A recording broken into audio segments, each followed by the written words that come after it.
talking about. Thank you, Phil. We are back. It's been pretty heated during the break. Thanks to Jack for his last tweet. The Profit Tipster VIP, also carrying on the theme.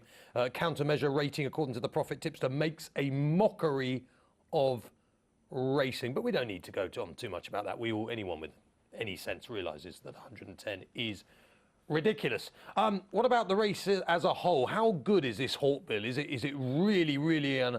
Because I've got to admit, I thought the Tercentenary was a waste of time, and I'll wait and see what prize money does, etc. But certainly the winner looks to be a promising horse. OK, well, he's won 6 on the bounce, so that shows he's a pretty decent horse. He's won a maiden. He's then won a handicap off 81. Put up £14 for that. He then won a conditions race at Kempton, went to 98. Another race, went to 106. The Tercentenary 110, now 122. So you couldn't ask for a more progressive profile than Hawkbill.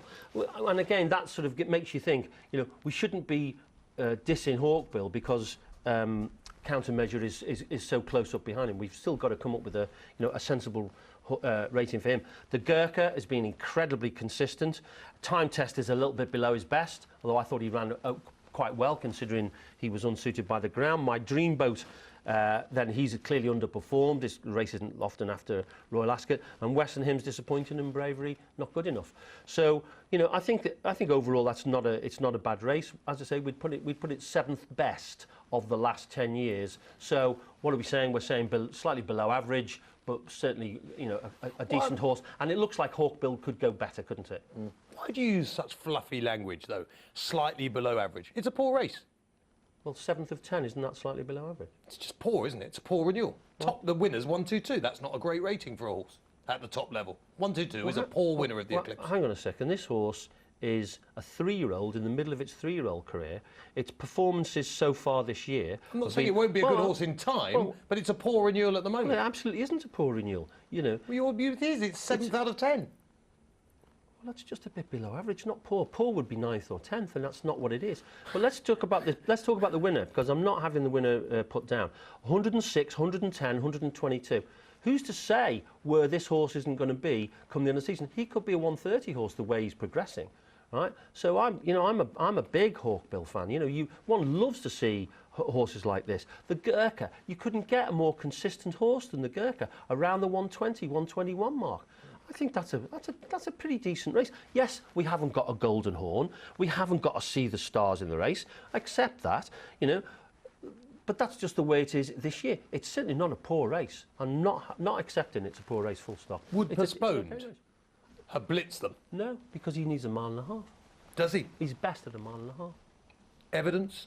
Oh, I think he's best at a mile and a half. That's my belief about him. Okay. Is there any horse at the moment that would have blitzed them in the sort of Colts division? Do you know, interestingly, I was just looking, I made a list earlier about, the sort of top European horses at the moment, and it's sort of quite interesting. There's a whole load of them all within a pound or so. Postponed 124, Fascinating Rock 123, Galileo Gold 123, Harzand 122. These guys, Hawkbill now 122, Mining 120 with a fillies allowance. You've got a pound or so separating the top 7 European horses. But you've got to remember, we're halfway through the year. Some of those will progress and they'll be in the high 120s, who's to say not low 130s by the end of the year. I think I'm quite encouraged by where the flat season is going at the moment. But the key race is the King George. Let's see what happens in the King George. First of all, who shows up? Very important. And obviously at the moment, I actually believe Postponed. I was voted down last year in Hong Kong at the end of year meeting by my international handicappers on Postponed. Right, I've always been a big. I thought you were the chief. Sadly, I might co-chair it, but I don't boss it. And so who does boss it? Who is the blatter of the handicapping world? I'm not going to divulge any of the internal machinations of the meeting, but I was voted. Is it a bit like that? Is it a bit like the blatter world? I was voted down on Postponed, and so I was overjoyed when he's come out and gone to Dubai, and then he's gone to Epsom, and has shown what a really top quality horse is. And I actually think we haven't got to the bottom of him yet. I still think he's a better horse than 124, but at the moment I can't prove it. this will sound like a joke question. Maybe it is a joke question, but I'm asking it serious. Just with Brexit and everything, the European pattern and everything like that, do we have any different relations on that, or are we just as a sport, is it like the Euros in football, we just carry on and it doesn't matter that we're not part of anything anymore? It's not really I wouldn't know the absolute certainty of that, but I'd be... It's not quite as stupid a question as it sounds. No, it's not a stupid question. Good. I'm sure it'll be considered, but I'd be amazed if anything comes to completely trash the European pattern. It's stood the test of time. It really works well, and I'm a huge fan of the European pattern. And I think it would be not in the other countries' interests to kick us out of it. And just with those figures you were reeling off there, one thing that immediately just stuck in my mind was that at the moment, at least, we know these can develop. I mean, if some of these horses develop as much as Countermeasure, they will be as good as Nijinsky. But at the moment, at least, the milers are a marginally stronger bunch than the mile-and-a-half horses, 3-year-olds. Is that correct? Well, Galileo Gold's 23 and Harzand is 22. Marginally. It's infinitesimal, isn't it? You know, Minding counts in both divisions, obviously, because she's done it at both a mile and a mile and a half. Who's the most exciting one of those at the moment for Phil Smith? Which one of those gets you as excited as framing the Aintree weights? Harzand. Yeah. I'm sure there's more to come from him. I'm sure he'll develop through the year. Be fascinating when he runs in the Arc. If he wins the Arc, he won't be a 122 Arc winner. That's for certain. He'll be high 120s. And the way he travelled through the Irish Derby and came there on the snaff, I know he had to battle in the end, but he's had to live with this sort of pace. Do you think that people are going overboard about this horse simply being a plodder? No, he's absolutely not a plodder. He's a really good horse. He's quite inexperienced, and he gutses it out here in this race. I think he's challenged, but I mean the run of the race favours the horse that's coming from behind. He's had a nice lead and everything. He goes. Ryan rides him. He looks as if he's going to go and win the race, and the other horse who's been up there for most of the way, he out battles him or outstays him or whatever, or maybe he's just better than him. And it's interesting. You see how he wins at the end. Is he going away at the end? He's certainly not. The O'Brien horse isn't coming back at him in any way, shape, or form. That's at least £1, if not £2, in my language, in terms of his superiority over the second. We have all sorts of categories of debate. Myself and Phil, we're at great length. We have team meetings and we sort out what we're going to chat about. But very much the success of this show, if for those of us who like to feel it might be a success, is the fact that we get emails and texts and we answer questions. So we're going to go completely away from what we're just talking about now, Phil, and go just to questions and that kind of stuff. And quite a few of them are still about jumping and stuff like that. Tailed Off on Twitter has said, and that's the name of the Twitter feed incidentally, why are horses so quickly raised over hurdles for winning over fences? E.g. recently Codicil, 112 to 117. Why do you take this stance that if a horse is a chaser, it's going to be a hurdler as well, and vice versa? OK, let me give you an example that happened probably something in the region of about 10 years ago. A horse was rated 122, I think, 123 over hurdles. Came out the following year as a novice chaser, and he won at least 4 races. I think he won at the Cheltenham Festival, and he ended the year as a 155, 156 chaser. The following year, for his first run, prep run if you like, at the start of the following season, the trainer decided to run him in a handicap hurdle off 123. Right, which is what he'd finished the previous year on. He started something like 1 to 2, in what we thought was a competitive 14-15 runner handicap, and he won by about 10 lengths. We realised straight away that there was clearly a correlation between the ability levels in both hurdles and chase. Now the question is... Of that one horse? Of that one horse. But it was happening actually on a number of other occasions. That was the most dramatic one, but there was happening at a lower level. It was happening in 0 to 100s, it was happening in 0 to 120s and so on. Right? And there's been plenty of examples over the last 2 or 3 weeks where horses have flip-flopped. But I bet there are plenty of examples the other way, Phil. There are, and I'll show you. I'll get you to look at some examples in a minute. So yes, do we use chase form and transfer it to hurdle form? Yes, we do. Right, and Codicil was an example where that happened.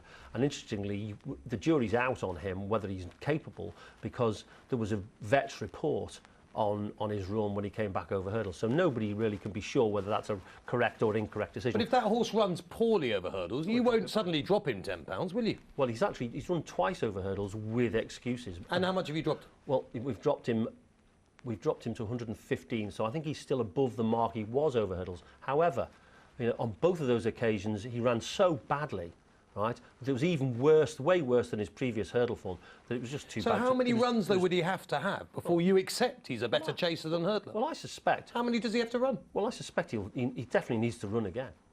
So he's had to have these connections that are paying 20, 25 grand a year to have their horse, have got to run 3 times before you accept their horse may not be very good. Well, there is an alternative. Go back over fences. If you may not want to. If they think the horse... There may not be the framed races for him over fences this time of year. On 117, there's plenty of races for a horse like Codicil at this time of year. But here's an interesting thing. I wish I had more examples up my sleeve. Yeah, and luckily I have, you see. I thought you would. Yeah. Of all the people, I thought you would. So I have got some examples. You'll have countermeasure on 120 by the end of the show. Because every week on a Monday, the hurdle handicappers send to the chase handicappers a list of horses that they've changed which have current chase marks, and vice versa. Right? Yep. And there's a list that Martin Greenwood sent to me, and I'm sure you'll be honest for your viewers, right? If you look at those lists there, right, you'll see the red marks that I've put in, and they're all drops. If you look across, you'll see Martin had dropped the horse, and you look at so I've given them all new chase figures, and there they all are, and you look across, they're all drops, apart from one, the bottom one. So I think it's 7 horses were dropped because of a chase mark was dropped because of a poor hurdle run, and 1 horse was put up his chase mark because of a good hurdle run. Now actually that's quite unusual, because normally the ratio is 4 drops for every 1 rise. So actually owners and trainers, they're net beneficiaries of that approach. And of course there's going to be the Codicils of this world. Of course there's going to be some. Can we just confirm that on air, Matt, that that's correct? Well, it's a very small sample that you've managed to dig out for this particular show. No, that's the sample of all of the horses that Martin sent to me on Monday. And as you can see there... It's a very, very lucky coincidence for you. But it's true. As you say, that is not the normality. No, normally that's quite an exaggerated example. It's normally around 3 or 4 to 1 in terms of drops. So but I will accept so that they're net. So they're net beneficiaries. So actually, yes, there are occasions when they go up, but overall, it's a system that is beneficial to owners and trainers. James would like to say, is handicapping horses on the flat easier than over jumps? You're bound to, of course, say no to this because you are predominantly a jumps handicapper. As there are less permutations. I think that's a really good question. I think it's probably slightly more arithmetical. Is it easier? I don't think it's easier. I think it's slightly different. Let's face it, with jump racing, why is it different? Because the fences and the hurdles, they get in the way. So you have to be perhaps a little bit more intuitive at times. And sometimes, a horse might win by 25 lengths, but it's flattered by that 25 length victory because of the events that have occurred behind, horses making mistakes, horses out of form, etc. And, the horse wins by 25 lengths and it's flattered. And you might think, well, can I really put that up 25 pounds? It's a very exposed horse and you don't do that. So I think it's a little bit more intuitive, perhaps a little bit less arithmetical, but is it easier or more difficult? No, I think they're both massively difficult, Matt, massively difficult. I know we're going over old ground here, but James Blockley's been on. He just says, countermeasure beaten at Kempton Handicap was 679, now 110. Clearly overrated, a poor Eclipse. We don't need to talk about it again, it's just James's opinion. Well, let me just say, that horse will run to at least 100 when it runs at York. Well, if it runs as a pacemaker in the Juddmonte International in a 5-runner race, and as long as it finishes relatively within 10 lengths of the leader, it will. Okay. And then we might be able to adjust its handicap mark because we've got more data. At the moment, we've only got 1 piece of data on which to base that rating. So when you've got a second piece of data, we might adjust it. The simple truth of the matter, Phil, and I like to deal in truths, is that you are a very lucky chief that this horse is owned by Prince Khalid Abdullah and not a normal person. If it was owned by a normal person, there would be outrage about this new handicap mark. Because it's owned by a man who's nowhere near the country, and because it's owned by a man who is going to use this horse as a pacemaker in the future, there is no outrage because it makes no difference to our lives. But if it had been a normal person who had just thought, I tell you what, let's try and see if we can get some black type in the Eclipse, and they've had the whole of their rest of their career ruined by you, there would be outrage, as you well know. So you don't think that finishing 4th in the Eclipse and getting black type is a fair compensation for going up? Hi, you see, in yourself, you've stitched yourself up No, there. because he's a gelding. I know he's a gelding. You just saved yourself. No, I haven't. But let's say he was, if the horse was a colt, wouldn't getting black type in a finishing 4th in a Group 1 be well worth it? Well, as you are fully aware, Phil, and again, you're digging a horrible, horrible pit for yourself here. It's not about compensation, is it? It's about dealing in facts and figures. You can't go around handicapping on horses and say, well, it's been a compensation for you, you finished place, so we're going to shove you up. Take no notice of what really is the truth because you've had your compensation. Do you know the last horse that you made such a big fuss about? We don't need to bring up Diamond King at this stage, okay. And I think I was right about Diamond King, wasn't I? No. No. Okay. You may have a point there. It's about time. I'll be back after York. And we'll see how it runs. We'll be the deciders of that after this show. Well, if invited. I'm just trying to find the next question that is one that I can read out live on then. Okay. Rhys Williams has tweeted. This is a good one because it's something he's obviously dealing with a specific horse here. He hasn't named it. How can a handicapper be satisfied to give a horse a rating after 3 novice hurdle defeats of 106 lengths, 196 lengths, and 85 lengths? We have had this kind of question in the past, but you take a very spurious form line from about 1,000 lengths behind the winner, don't you? I have to say, if a horse is beaten by those amounts, it's quite unusual for us to give a rating. But if we feel that the horse has been put in the race with a chance and has tried perfectly well and it's just not very good, it's a far better off giving that horse a rating and get it to run in a handicap system. It's certainly never going to be competitive in a novice hurdle, is it? So get it into a handicap system as quickly as possible. However, if a horse is beaten by those massive distances, we often refuse it. It'd be interesting to know what's the name of the horse. Yes, it would. Reece, email us, or don't email us, because tweet us. We would often refuse a horse in those circumstances. But if my hurdle boys had watched those races and they felt the horse was just not very good, were clearly not very good, but had been put in the race, had tried its best, jockey had worked hard on him, then the horse is better off. It's in the horse's interest, the owner's and the trainer's interest in getting in the handicap system ASAP. Really good question from Damien North, and I think this is something that a lot of people wonder, and they don't always get factually told. Does it affect a horse going up in the weights if the horse is pulled up before the end of the race? There is a theory, I believe, that you do not change the ratings of horses that are pulled up. We often change them. So that is nonsense. We can rule that. Total nonsense. Absolute nonsense, because there's always a feeling that the horse, even if it's tailed off, just get it round because otherwise you won't drop it. Absolutely not. If the horse if the jockey has shown us that the horse cannot be competitive, and they pull it up, then if the overall profile of the horse is a deteriorating one, then it'll be dropped. However, if the horse wins and pulls up next time, it absolutely will not be dropped. And I'm sure you can think of the good reason why. I can think of a few owners that might happen to, but we probably shouldn't mention them on air. Right, and we'll leave Phil with this question for our return from Peppy Jake, who put up the best 2-year-old performance of Royal Ascot. Phil will answer that after this.